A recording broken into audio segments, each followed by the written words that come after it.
Melissa, and this is the Weekly Heartbeat. So I think everybody in January can relate to wanting to set new goals and make changes. And it was no different for me. This year though, I wanted to, instead of chasing more, I wanted to gain more clarity. What do I mean by that?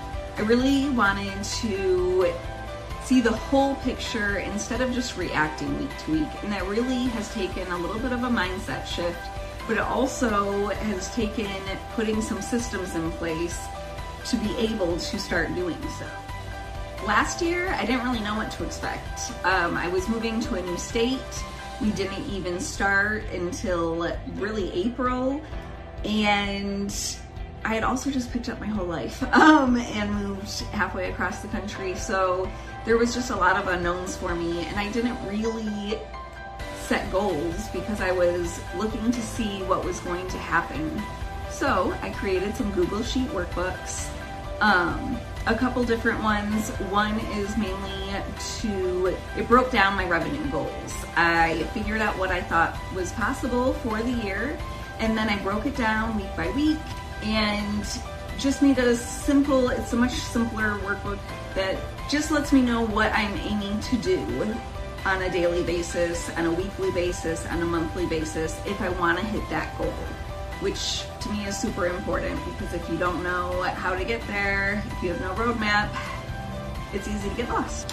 The second workbook really tracks the actual numbers, and it also is a place where I can see all the different trends. I created some charts in there, and as the year goes on, it will be interesting to see specifically what is working for us and what's not. Having these things really helps remove emotions from decisions, because you're just looking at the data and it's hard to argue with data. Also, I made checklists to go over what numbers I should be entering. I have a set time Monday mornings where I'm going to be entering my weekly numbers, and then I have a set day to do my monthly, and I made checklists that go over all the different numbers that need to be entered at those times, which to me is helpful for myself, but also will be helpful down the road if I need or want to hire someone else to be handling those sorts of things for me. Being able to see your numbers in one spot and really kind of be able to dissect it, that's going to remove tons of stress from your life. I know it does mine.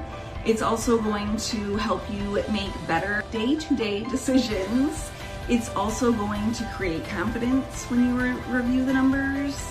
It's kind of fun also to start getting competitive, to be able to celebrate when you're hitting your goals, and to know when you kind of have to pump it up for the next couple of weeks, because the last two you didn't do so hot and you're not going to reach your monthly goal otherwise.